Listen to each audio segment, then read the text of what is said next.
Metatrader 5 creates a new 10,000 account while installing.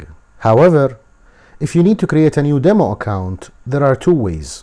Either by right-clicking on Account button under the Navigator window and choosing Open an Account, or by clicking on File, then Open an Account.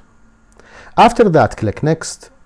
Make sure Open a Demo Account is selected. Fill the fields with your info. Choose the account-based currency, deposit, and leverage. Click on Agree, then Next. A new window with your account number and credentials will appear.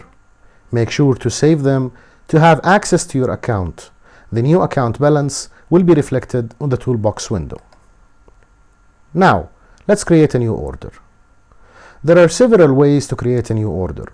First, you can create a new order by clicking on New Order button on the main toolbar. You can also create a new order by right-clicking on the pair you want to trade and then click on New Order.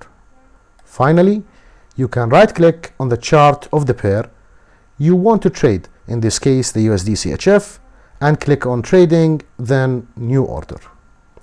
You will note that the symbol selected is USD-CHF.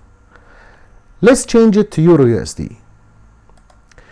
Keep the volume of the trade one lot and leave the stop loss and take profit levels empty for now and click Buy.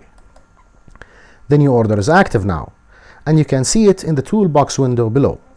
To modify the order if needed, right-click on the order, then click Modify. A new window will appear where you can set the take profit and stop loss prices. If you change the type of modification in the drop-down menu to Instant, you will be able to close the whole order or part of it.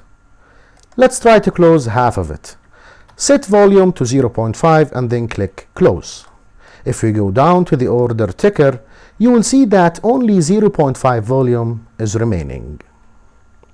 Let's right-click and close the remaining of position. If you do that, a new window will pop up asking you whether you want to enable one-click trading feature. This feature will allow you to close orders with just one click in the future. Click on I accept, then OK. Then you can right-click and close directly. The order is now closed, and you can see it under the History tab in the toolbox. All closed positions will be shown there. Finally, you can expand the number of pairs displayed under the Market Watch window by right-clicking any pair and selecting Show All. Thank you for watching.